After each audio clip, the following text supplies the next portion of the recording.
ገንዘብ ማምጫ መንገድም ያደረጉ ነው እና እርግጠኛ አይደለንም ነገ ከነጎዲያ ሲኒማዎች ወደ ሌላ ዘርፍ ሊቀየሩ ይችላሉ በዚህ መንገድ ከሄደን እሱ በጣም አደገኛ ነገር ነው። በአሜሪካና በኢራን መካከል የተካሄደውን ጦርነት ተከትሎ በዓለም አቀፍ ደረጃና በቀጠናው ሀገራት መካከል ከፍተኛ የፖለቲካ የዲፕሎማሲ እንዲሁም የወታደራዊ እንቅስቃሴ ውጥረቶች ከመርገብ ይልቅ ማየሉን እየመረጡም ይመስላሉ። ህመም ሲሰማን ከምንወስዳቸው መድኃኒቶች ውስጥ ፓራስታሞል፣ አይቡፕሮፌን፣ ዳይክሎፌናክ የተወሰኑት ናቸው። እነዚህ መድኃኒቶች ያለ ሐኪም ማዘዣ የሚገኙ ቢሆንም ያለ አግባብ ሲወሰዱ የጎንዮሽ ጉዳት ይኖራቸዋል። ሰላም ጤና ይስጥልን ውድ ሀገሬ ቴሌቪዥን ተመልካቾቻችን፣ ሀገሬ ዜና ጀምሯል። የተለያዩ የሀገር ውስጥና ዓለም አቀፍ መረጃዎችን ይዘን ቀርበናል። ከዜናዎቹ ጋር ዳግም ተገኝ ነኝ። በመጀመሪያም አበይት መረጃዎችን አስቀደምን። የተባበሩት መንግስታት ድርጅት የዓለምን ነባራዊ ሁኔታ ያማከለ ማሻሻያ እንደሚያስፈልገው ጠቅላይ ሚኒስትር አብይ አህመድ ተናገሩ። የድርጅቱ ዋና ጸሐፊ አንቶኒዮ ጉተሬዝ በበኩላቸው ኢትዮጵያ እንዲሁም ሌሎች የአፍሪካ ሀገራት ያቀረቧቸው ጥያቄዎች ምላሽ እንዲያገኙ እንደሚሰሩ ተናግረዋል። ሱባሉ ጋሻው ተጨማሪ አለው። ከአንደኛው የዓለም ጦርነት በኋላ እንደ አውሮፓውያን አቆጣጠር በ1919 ተመስርቶ እስከ 1946 የቆየው ሊግ ኦፍ ኔሽንስ ሌላ ዓለም አቀፍ ግጭት እንዳይከሰት መከላከልን ዋነኛው ዓላማው ያደረገ ድርጅት ነበር። ይሁንና ጣሊያን በኢትዮጵያ ላይ ወረራ በፈጸመችበት ጊዜ ይህ ድርጅት ምንም ማድረግ ሳይችል ቀርቷል። ከዚህም ባለፈ ሁለተኛው የዓለም ጦርነትም ተቀስቅሷል። ድርጅቱ ሕግ እንዲያስከብር አጼ ኃይለ ሥላሴ ያቀረቡት ጥያቄም በቂ ምላሽ ሳያገኝ ቀርቷል። የሊግ ኦፍ ኔሽንስ የጋራ ደህንነት መክሸፉ እንዲታወቅ ካደረጉ ሁኔታዎች ውስጥ ይህ የኢትዮጵያ ሁነት እንደሚጠቀስ የተናገሩት ጠቅላይ ሚኒስትር አብይ አህመድ ኢትዮጵያ ግን በዚህ ሁኔታ ተስፋ ሳትቆርጥ መዝለቋን ተናግረዋል። የሊግ ኦፍ ኔሽንስ የጋራ ደህንነት ስርዓት በከሸፈበት ወቅት ውድቀቱን በቀጥታ ቀምሰነዋል። ሆኖም ያ ተሞክሮ ከዓለም አቀፍ ተሳትፎ አላራቀንም። ይልቁንም ስለ ትብብር ተስፋ ሳንቆርጥ ስለ ተቋማት ተጨባጭ እይታ እንዲኖረን አስተምሮናል። አንድ ዘላቂ ትምህርትም ጥሎልናል። ይኸውም ተቋማት ቅቡልነታቸውን ጠብቀው ሊቀጥሉ የሚችሉት ፈተና በገጠማቸው ሰዓት እርምጃ መውሰድ ሲችሉ ብቻ ነው። It also left a lasting lesson. Institutions retain legitimacy only when they are able to act when በጥቅምት ወር 1938 ዓ.ም ሊግ ኦፍ ኔሽንስን በመተካት የተቋቋመው የተባበሩት መንግስታት ድርጅት 80 ዓመቱን አስቆጥሯል። የዚህን ዓለም አቀፍ ድርጅት 80ኛ ዓመት ምስረታ ለመዘከር ወደ አዲስ አበባ የመጡት የድርጅቱ ዋና ጸሐፊ አንቶኒዮ ጉተሬዝ ኢትዮጵያ በድርጅቱ መመስረቻ ቻርተር ላይ ከፈረሙ ቀዳሚ ሀገራት መካከል አንዷ ከመሆኗ በላይ ሌሎች የአፍሪካ ሀገራት ከቅኝ ግዛት እንዲወጡ አልፎም የድርጅቱ አባል እንዲሆኑ ከፍተኛ ሚና መወጣቷን ገልጸዋል። አብዛኛው የአፍሪካ አህጉር በቅኝ ገዢ ኃይሎች በተከፋፈለበት ወቅት ኢትዮጵያ ነፃነቷን አስጠብቃ ለመቆየት ችላለች። ይህም ሊሆን የቻለው ኢትዮጵያ በምትወክለው የስልጣኔ ጥንካሬ አማካኝነት ነው። በተጨማሪም ኢትዮጵያ በተባበሩት መንግስታት ድርጅት ውስጥ ሌሎች የአፍሪካ ሀገራት ነፃነታቸውን እንዲያገኙ ግንባር ቀደም ተሟጋች ሆና ቆይታለች። የድርጅቱን ቻርተር በመፈረም ረገድ አፍሪካን ከመወከል ባለፈ ሁሉም የአፍሪካ ሀገራት በኢትዮጵያ ድጋፍ ነፃነታቸውን ካገኙ በኋላ የተባበሩት መንግስታት ድርጅት አባል መሆን እንዲችሉም በትጋት ሰርታለች። African countries to become independent.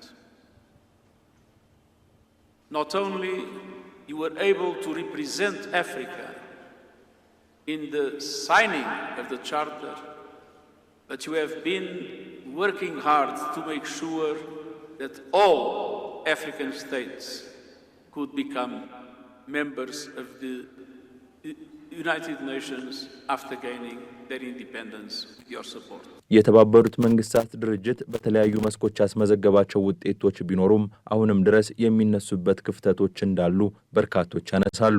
በሀገራት መካከል ያለው መተማመን እየተፈተነ ስለመሆኑ የሚገልጹት ጠቅላይ ሚኒስትር አብይም ድርጅቱ የዛሬውን እውነታ የሚመጥን መሆን እንዳለበት ጠቁመዋል። Trust between nations is under pressure. በሀገራት መካከል ያለው መተማመን እየተፈተነ ነው። ግጭቶችም ይበልጡ ውስብስብ እየሆኑ መጥተዋል። በሚገቡ ቃሎችና በተግባራዊነታቸው መካከልም ክፍተት ይታያል። በባለብዙ ወገን ተቋማት ላይ የሚጣለው ግምትም በመጠኑም ሆነ በውስብስብነቱ እየጨመረ መጥቷል።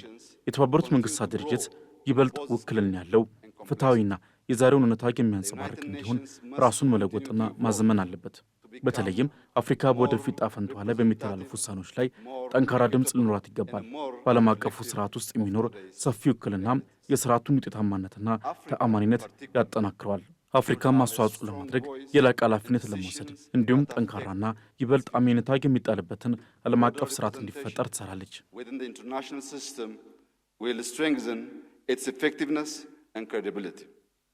Africa is ready to contribute, to take on greater responsibility, and to help build a stronger and a more credible global order. ጠቅላይ ሚኒስትሩ ባነሱት ሐሳብ እንደሚስማሙ የገለጹት አንቶኒዮ ጉተሬዝ በበኩላቸው የተባበሩት መንግስታት የጸጥታው ምክር ቤት ማሻሻያ እንደሚያስፈልገው ስምምነት ላይ የተደረሰበት ጉዳይ ነው ብለዋል። ኢትዮጵያና ሌሎች አፍሪካ ሀገራት ለሚያነሱት የማሻሻያ ሐሳብ ድጋፍ እንዳላቸውም ገልጸዋል። በዓለም አቀፍ የአመራር ተቋማት ውስጥ ፍትሐዊ ውክልና እንዲኖር ከሚጠይቁት ከኢትዮጵያና ከአፍሪካ ህዝቦች ጎን በጽናት እንቆማለን። የምክር ቤቱን ቅቡልነትና ውጤታማነት ለማሳደግ የዛሬውን ዓለም ሁኔታ እንዲያንጸባርቅና በአፍሪካ ላይ የደረሰውን ታሪካዊ በደል ለማረም የአፍሪካን ቋሚ ውክልና ቅድሚያ የሚሰጠው ጉዳይ በማድረግ የጸጥታው ምክር ቤትን ማሻሻል ያስፈልጋል።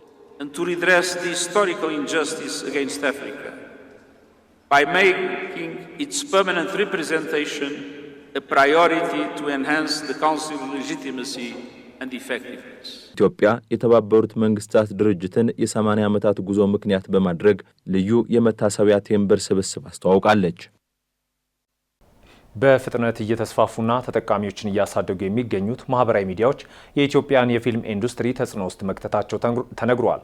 በጉዳዩ ዙሪያ የተደረገ ጥናት እንደ ዩቲዩብ ያሉ ማህበራዊ መገናኛ መድረኮች ጉልህ ተጽዕኖ ማምጣታቸውን አመላክቷል። ምረደግፍ ባለፉት ተከታታይ 10 ዓመታት የማህበራዊ ሚዲያ ተጠቃሚዎች ቁጥር በእጥፍ መጨመሩን በተከታታይ የወጡ ዓለም አቀፍ ጥናቶች ያመለክታሉ። ማህበራዊ ሚዲያው ያበረከታቸው በጎ አስተዋጽኦች ቢኖሩም በርካታ ዘርፎች ላይ ግን አሉታዊ ጫና እንዳሳደረባቸውም ጥናቶቹ አሳይተዋል።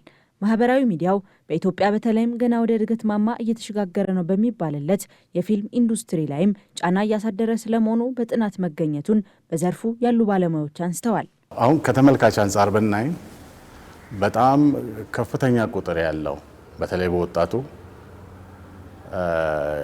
ማህበራዊ ሚዲያውን በተለይ ዩቲዩብን ይመርጣል።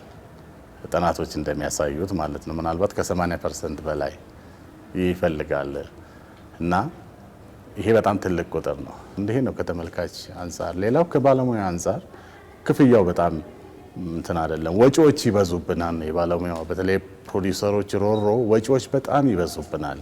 በጣም እንትናቸውን አይመልስም፣ ወጪያቸውን አይመልስም። ስለዚህ ወደ ምንድነው ማህበራዊ ሚዲያውን በተለይ ዩቲዩብን ገንዘብ ማምጫ መንገድም እያደረጉ ነው። ፕሮዲውሰሮች ከሌሉ ተመልካቹ ከሌለ አክተሮች በብዛት ይያዛሉ፣ ቀረጻ ላይ ናቸው። ወደዛኛው መመለስ ነገር አለ። እንደዚህ ከሆነ ይሄ መደበኛው አሰራር እየደበዘዘ እየጠፋ እየሞተም ሊመጣ ይችላልና እርግጠኛ አይደለንም ነገ ከነገ ወዲያ ሲኒማዎች ወደ ሌላ ዘርፍ ሊቀየሩ ይችላሉ በዚህ መንገድ ከሄድን። እሱ በጣም አደገኛ ነገር ነው። ምንም እንኳን ችግሩ የማህበራዊ ሚዲያው ብቻ ባይሆንም አሁን ላይ ግን በከፍተኛ ሁኔታ እየተገዳደረው እንዳለ ተመላክቷል። በአዲስ አበባ የሚገኙ የሲኒማ ቤቶች በዚሁ ምክንያት የሚፈለገውን ያህል ገቢ ማግኘት አለመቻላቸውን የገለጹ ሲሆን የነበረባቸውን የተለያዩ የውስጥ ችግሮች በመቅረፍና በቴክኖሎጂ የታገዙ ስርዓቶችንም ለመገንባት ጥረት እያደረጉ እንዳሉም ገልጸዋል።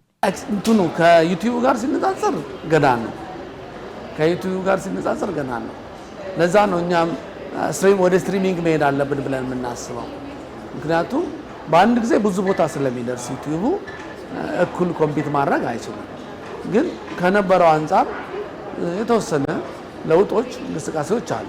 በተሰራው ልክ ደግሞ ኢንካም ጀነሬት እየተደረገ ነው ወይ ብለን ደግሞ ስንጠይቅ እየተደረገ አይደለም።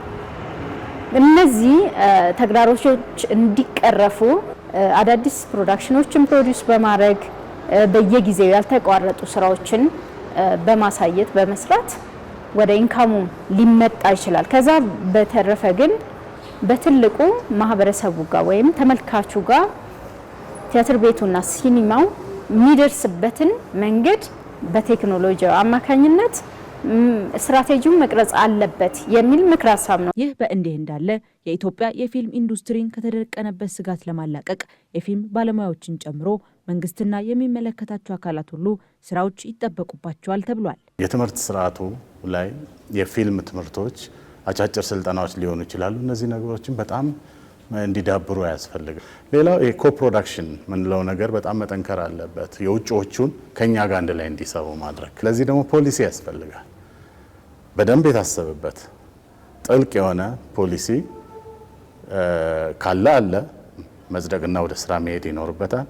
ካልሆነ ደግሞ በደንብ ያንን ነገር ሰርቶ እነዚህ አስገዳጅ ሁኔታዎች፣ አስቻይ ሁኔታዎች ስራ እንዲሰሩ የሚያደርጉ ነገሮችን በሙሉ በዛ ውስጥ እንዲከናወኑ ማድረግ ያስፈልጋል። ለዚህ ደግሞ ጥሩ ቦታ ብዬ የማስበው ሲኒማዎች ናቸው። ማለት ፊልም ማሳያ ቤቶች፣ እነሱን በደንብ ማደራጀት፣ ማዘመን እና አዳዲስ ስራዎችን መስራት ያስፈልጋል። የኢትዮጵያ የፊልምና ቲያትር ኢንዱስትሪ 100 ዓመታትን የተሻገረ ሲሆን ዘርፉ ካለበት ስጋት ተላቆ ከሌሎች ሀገራት ጋር መወዳደር መቻል እንዳለበትም ተገልጿል። የአዲስ አበባ ኪነ ጥበብ ቢሮም ችግሩን ከመቅረፍ አኳያ ማህበራዊ ሚዲያ በኢትዮጵያ ፊልም ኢንዱስትሪ ላይ ያሳረፈው ተጽዕኖ በሚል መሪ ሀሳብ ከባለድርሻ አካላት ጋር ተወያይቷል። የእስራኤሉ ጠቅላይ ሚኒስትር ጽህፈት ቤት ጠቅላይ ሚኒስትር ቤንያሚን ኔታንያሁ ወደ ተባበሩት አረብ ኤሚሬቶች በሚስጥር አቅንተው ከሀገሪቱ ፕሬዚዳንት ሼክ መሐመድ ቢን ዛይድ ጋር መገናኘታቸውን ገልጸዋል። የተባበሩት አረብ ኤሚሬቶች በበኩሏ ምንም አይነት ሚስጥራዊ ስብሰባ አላደረግንም ስትል አስተባብላለች። ጉዳዩንም በቅርበት ስትከታተል የቆየችው ኢራን ማንኛውም ከቴህራን ጋር የሚደረግ ስብሰባ ከባድ ጥቃት ያስከትላልን ብላለች። ተጨማሪ አለን። በአሜሪካና በኢራን መካከል የተካሄደውን ጦርነት ተከትሎ በዓለም አቀፍ ደረጃና በቀጠናው ሀገራት መካከል ከፍተኛ የፖለቲካ የዲፕሎማሲ እንዲሁም የወታደራዊ እንቅስቃሴ ውጥረቶች ከመርገብ ይልቅ ማየሉን የመረጡም ይመስላሉ። ይህ ሁኔታ በተለይም ስትራቴጂካዊ በሆኑ የባህር በሮች፣ በአጎራባች ሀገራት የውስጥ ፖለቲካ አሰላለፎችና በዓለም ታላላቅ ሀያላን ሀገራት የውጭ ግንኙነት ፖሊሲዎች ላይ ጥልቅ የሆነ መዋቅራዊ ለውጥ እያመጣ መሆኑን የተለያዩ ክስተቶች እያመላከቱ ነው። ከሰሞኑ የዩናይትድ አረብ ኤሚሬትስና እስራኤልን በሚያገናኘው የዲፕሎማሲ መድረክ ላይ ያልተጠበቀ ውዝግብ ተፈጥሯል። የእስራኤሉ ጠቅላይ ሚኒስትር ቤንያሚን ኔታንያሁ ጽህፈት ቤት ጠቅላይ ሚኒስትሩ ከኢራን ጋር በነበረው ጦርነት ወቅት ወደ ዩናይትድ አረብ ኤሚሬትስ በሚስጥር አቅንተው ከሀገሪቱ ፕሬዚዳንት ሼክ መሐመድ ቢን ዛይድ ጋር መገናኘታቸውንና ታሪካዊ የሆነ የዲፕሎማሲያዊ ስኬት ማስመዘገባቸውን ገልጾ ነበር። ይሁን እንጂ የዩናይትድ አረብ ኤሚሬትስ የውጭ ጉዳይ ሚኒስትር ይህንን የእስራኤል መግለጫ በፍጥነት ውድቅ አድርጎታል። ኤሚሬትስ ጣችሁ መግለጫ አቡዳቢ ከእስራኤል ጋር ያላት ግንኙነት ግልጽነት ባለው መንገድ የሚመራ እንጂ ከጀርባ በሚደረጉ ድብቅና ይፋ ባልሆኑ ስምምነቶች ላይ ተመሰረተ እንዳልሆነ አስታውቃለች። አክላም በሚመለከተው የዩናይትድ አረብ ኤሚሬትስ መንግስታዊ አካል በይፋ እስካልተነገረ ድረስ ስለ ሚስጥራዊ ጉብኝቶችና ስምምነቶች የሚናፈሱ ወሬዎች ሙሉ በሙሉ መሰረተ ቢስና ከእውነት የራቁ መሆናቸውን አጽንኦት ሰጥታለች። ምንም እንኳን የዩናይትድ አረብ ኤሚሬትስ መንግስት ይህንን ማስተባበያ ቢያወጣም ለጉዳዩ ቅርበት ያላቸው የተለያዩ ምንጮች ግን በተጠቀሰው ጊዜ ውስጥ በእርግጥም ስብሰባ መካሄዱን እየጠቆሙ ይገኛሉ። እንደነዚህ ምንጮች ገለጻም ጠቅላይ ሚኒስትር ቤንያሚን ኔታንያሁና ሼክ መሐመድ ቢን ዛይድ ከኦማን ድንበር አቅራቢያ በምትገኘው አልአይን በተባለችው ከተማ ለበርካታ ሰዓታት የዘለቀ ጥልቅ ሚስጥራዊ ውይይት አድርገዋል። ከዚህም በተጨማሪ የእስራኤሉ የስለላ ተቋም ሞሳድ ኃላፊ ቴዲ ባርኒአ ከኢራን ጋር በነበረው ጦርነት ወቅት ወታደራዊ እንቅስቃሴዎችን ለማስተባበር ቢያንስ 2 ጊዜ ወደ ዩናይትድ አረብ ኤሚሬትስ ሚስጥራዊ ጉዞ ማድረጋቸውን ተናግረዋል። ይህ የሞሳድ ኃላፊ ጉብኝት መጀመሪያ በዎል ስትሪት ጆርናል ጋዜጣ ይፋ የተደረገ ሲሆን ሀገራቱ በጸጥታው ዘርፍ ያላቸውን ትብብር ምን ያህል እንዳሳደጉት የሚያሳይ ክስተትም ሆኗል። የዩናይትድ አረብ ኤሚሬትስ እንደ አውሮፓውያኑ አቆጣጠር በ2020 በተፈረመው የአብርሃም ስምምነት መሰረት ከእስራኤል ጋር ያላትን ግንኙነት ወደ ላቀ ደረጃ ያሸጋገረች ሲሆን በተለይም በኢራን ጦርነት ወቅት ከነበሩባት የደህንነት ስጋቶች አኳያ ከአሜሪካና ከእስራኤል ጋር ያላትን ስትራቴጂካዊ ትብብር ይበልጥ አጠናክራለች። አቡዳቢ ከእስራኤል ጋር ያላትን ወዳጅነት፣ በቀጠናው ያላትን ተጽዕኖ ለማስፋት እንዲሁም ከዋሽንግተን ጋር ያላትን ግንኙነት ይበልጥ ለማሳለጥ እንደ ልዩ ድልድይ ትጠቀምበታለች። በዚህም መሰረት በእስራኤል የአሜሪካ አምባሳደር ማይክ ሃካቢ እንዳረጋገጡት በጦርነቱ ወቅት እስራኤል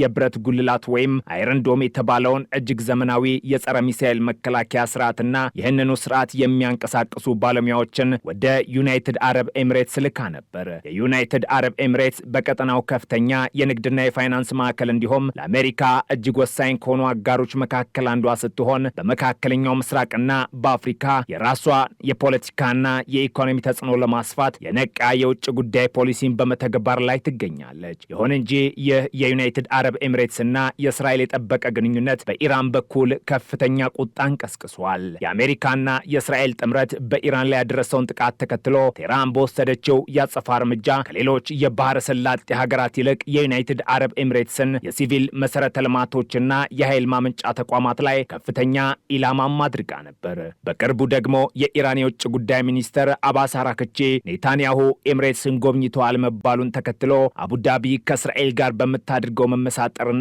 ትብብር ላይ ከባድ ማስጠንቀቂያ ሰጥተዋል። አራክቺ ይህ ድርጊት ፈጽሞ ይቅር የማይባል ታሪካዊ ስህተት መሆኑን ጠቅሰው በጉዳዩ ላይ የተሳተፉ አካላት ሁሉ ተገቢውን ዋጋ እንደሚከፍሉ ዝተዋል። አክለውም ቴህራንን በተመለከተ ከእስራኤል ጋር የጥላቻ ትብብር የሚያደርጉ ሀገራት ሁሉ እጅግ አደገኛና የሞኝነት ቁማር እየተጫወቱ መሆናቸውን በአጽንኦት ተናግረዋል።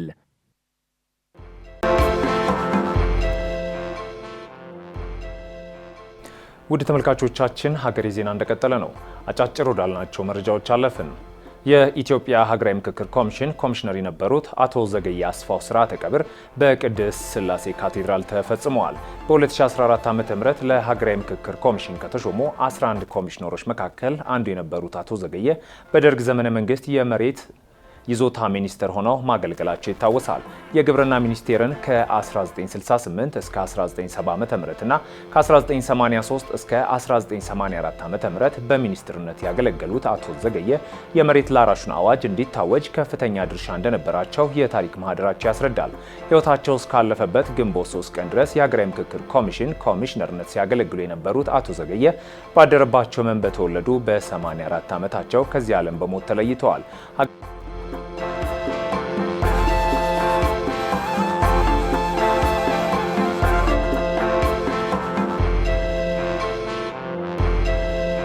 የብሪክስ አባል ሀገራት ለዓለም ሰላምና ዘላቂ ልማት ቁልፍ ሚና እንዲጫወቱ የውጭ ጉዳይ ሚኒስትር ጌዲዮን ጢሞቴዎስ አሳሰቡ። ሚኒስትሩ በህንድ ኒው ደልሂ እየተካሄደ በሚገኘው የብሪክስ የውጭ ጉዳይ ሚኒስትሮች ስብሰባ ላይ እየተሳተፉ ይገኛሉ።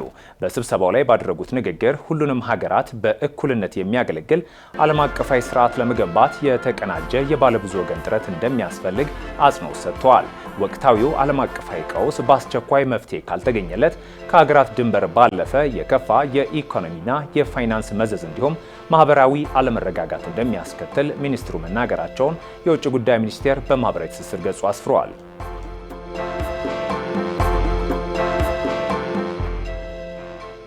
የህዝብ ተወካዮች ምክር ቤት የህብረት ስራ ማህበራትን አሰራር ዘመናዊ ያደርጋል የተባለለትን ረቂቅ አዋጅን አጽድቋል። በምክር ቤቱ የግብርና ጉዳዮች ቋሚ ኮሚቴ ሰብሳቢ አቶ ሰለሞን ላሌ አዋጁ በተበታተነ ሁኔታ በተለያየ እርከን ተደራጅተው የሚገኙና ውጤታማ ያልሆኑ ማህበራት ሰብሰብ ብለው እንዲደራጁ በማድረግ የአሰራር ድግግሞሽን በማስቀረት ትርፋማነታቸውንና የአባላቱን ተጠቃሚነት ከፍ የሚያደርግ ስርዓት የሚዘረጋ ነው ብለዋል። አዋጁ ማህበራት እስከ 40 በመቶ የሚሆነውን ድርሻቸውን ለኢንቨስተሮች መሸጥ የሚያስችላቸው መሆኑን ተነግሯል። ይህም ማህበራቱ መሬትና መጋዘን ሲያቀርቡ፣ ባለሀብቱ ደግሞ ካፒታልና ቴክኖሎጂን ይዞ በመቅረብ ምርታማነትን እንዲያሳድጉ እድል እንደሚሰጥም ተነግሯል።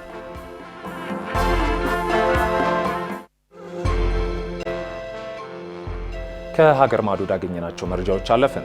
የካሜሮን የማዕድን ሚኒስቴር በውጭ ዜጎች በተለይም በቻይናውያን የተያዙ ከ200 በላይ ህገወጥ የወርቅ ማውጫ ኩባንያዎችን ማግኘቷን አስታውቃለች። ካሜሮን ወደ ውጭ ከላከችው የወርቅ ምርት በተለይም በህገወጥ መንገድ ወደ ተባበሩት አረብ ኤሚሬቶች ከተላከው ወርቅ በህገወጥ መንገድ የተላከው መብለጡን ተከትሎ ባደረገችው ማጣራት በርካታ የውጭ ተቋማት በህገወጥ መልኩ ወርቋን እንደሚያወጡ ማረጋገጧን ገልጻለች። እንደ አውሮፓውያን አቆጣጠር በ2023 ካሜሩን በይፋ የላከችው 22.3 ኪሎ ግራም ወርቅ ብቻ ቢሆንም አስመጪ ሀገራት ግን 15.2 ቶን እንደደረሳቸው ገልጸዋል። ይህም ካሜሩን ካስታወቀችው መጠን በ680 እጥፍ ይበልጣል። መንግስት እነዚህ ኩባንያዎች ስራቸውን በአስቸኳይ እንዲያቆሙ ቢያዝም እስካሁን የተወሰደ ህጋዊ እርምጃ የለም ተብሏል። ካሜሮንም ምንም እንኳን አዲስ የማዕድን ህግ ብታወጣም የሙስናና የባለስልጣናት ተጽዕኖ ህገወጥ ዝውውሩን ለመቆጣጠር ትልቅ እንቅፋት እንደሆነባት አፍሪካ ኒውስ ዘግቧል።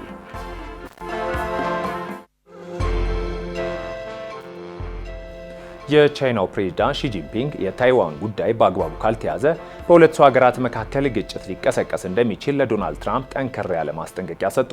ፕሬዝዳንት ሺ ይህንን ጠንከር ያለ ማስጠንቀቂያ የሰጡት የአሜሪካው መሪ ለቻይናው አቻቸው ከፍተኛ አድናቆት በቸሩበት ወቅት መሆኑ ጉዳዩን ለየት ያደርገዋል።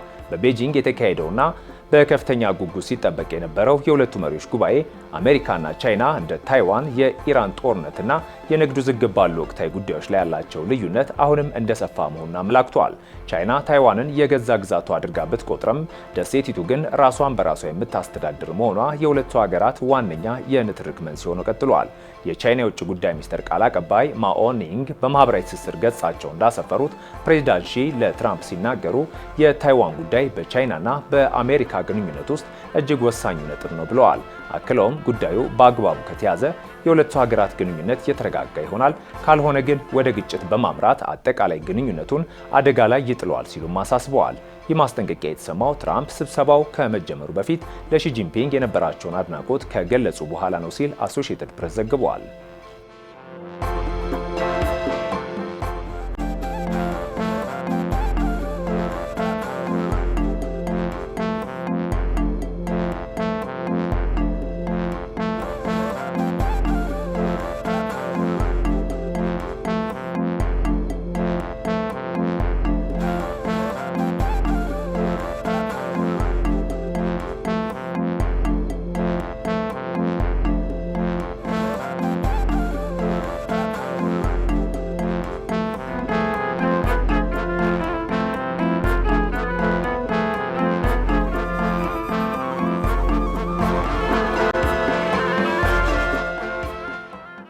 አብዛኛው ሰው ህመም ሲሰማው የተለያዩ አይነት የህመም ማስታገሻ መድኃኒቶችን ይጠቀማል።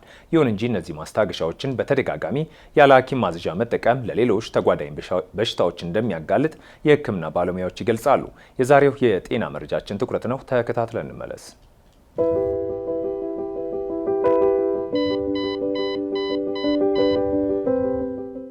ሰላም።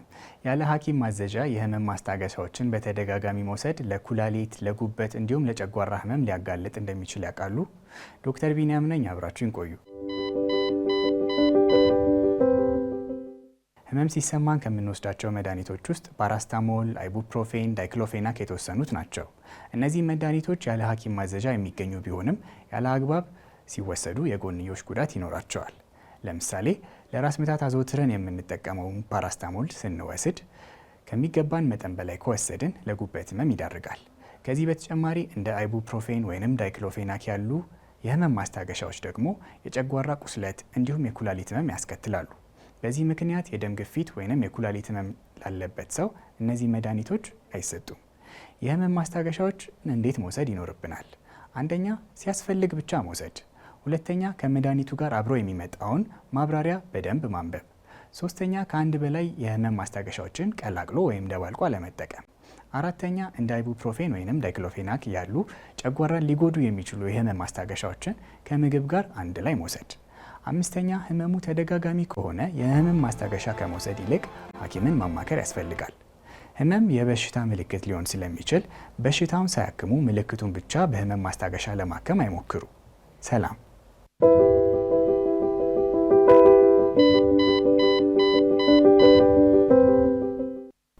የኤሌክትሪክ መኪኖች ላይ ከሚነሱ ጥያቄዎች መካከል መኪኖች ከመሬት ያላቸው ከፍታ አንደኛው ነው። ለዚህም ከፍታ መጨመር እየተለመደ ያለ ተግባር ሆኗል። ታዲያ የመኪናን ከፍታ መጨመር ጥቅምና ጉዳቱ የአውቶሞቲቭ ባለሙያው እንዲያዘጋጅቶልናል።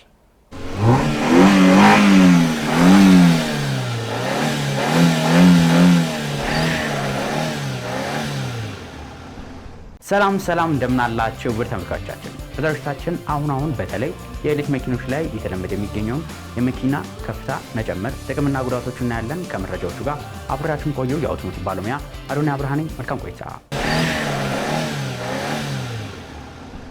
የኤሌክትሪክ መኪኖች ከፍተኛ ጥንቃቄ የሚፈልጉ ተሽከርካሪ እንደሆኑ ግልጽ ነው። በተለይ መኪኖቹ በዋነኝነት ባትሪያቸው የመኪናው ወሳኝና አስፈላጊ የሆነው ነገር ስለሆነ ማለት ነው። ይህም ባትሪ በዋነኝነት የሚገኘው ከመኪናችን ስር የሚገኝ ስለሆነ ለባትሪው ጥንቃቄ ሲባል የመኪናችን ከፍታ መጨመር አንዳንድ ጊዜ አስፈላጊ ሆኖ ይገኛል። የመኪናው ከፍታ መኪና አምራች ካምፓኒው መኪናውን ሲያመርት የሚኖረው ከፍታ አለ። ነገር ግን በግላችን ከፍታ መጨመር በዋነኝነት የምንጠቀመው ስፔሰር በሚባለው እቃ ማለት ነው። ይህም ራሱን የቻለ ጥቅምና ጉዳት አለው። ጥቅሙን በምናይበት ጊዜ የመኪናው ከመሬት ያለውን ከፍታ ከፍ በምናደርግበት ጊዜ መኪናው ከስር ድንጋይ እንዲሁም ሌሎች ነገሮች ላይ ጉዳት እንዳያደርስበት እንዲሁም አሁን እየመጡ የሚገኙት የኤሌክትሪክ መኪና ራሳቸውን የቻሉ የአይፒ ሬቲንግ ወይ ደግሞ እንግሊዝ ፕሮቴክሽን ሬቲንግ አላቸው። ይህም ማለት ወደ ኤሌክትሪክ ሞተሮቹ ወደ ባትሪው ውሃ እንዳይገባ የመከላከል አቅሙ ማለት ነው። ይህ ታዲያ ከመኪና ከፍታ ጋር ምን አገናኘው እያላችሁ ሊሆን ይችላል። የኤሌክትሪክ መኪና ባትሪያቸው የኤሌክትሪክ ሞተራቸው መኪና በውሃ ውስጥ ለምን ያህል ጊዜ በጥልቀት ውስጥ መቆየት እንደሚችል ይነግረናል። ይህም አይፒ ሬቲንግ ይባላል። የመኪናው ከፍታ በመጨመርበት ጊዜ ይህ የተሻለ ይሆናል። ነገር ግን የመደረግ ያለበት በዋነኝነት ፈሳሽ ነገር ወደ ባትሪያቸው እና ሞተራቸው እንዳይገባ መከላከል የሚችሉ አቅማቸው ማለት ነው አይፒ ሬቲንጋቸው አይፒ 67 እንዲሁም አይፒ 68 የሆኑ ተሽከርካሪዎች ላይ ብቻ ነው። ደግሞ ይህንን ካለን ጉዳቱን ደግሞ እንመልከት። የመጀመሪያው ጉዳቱ የመኪናው አየር መሰንጠቅ አቅሙ ሊቀንስ ይችላል።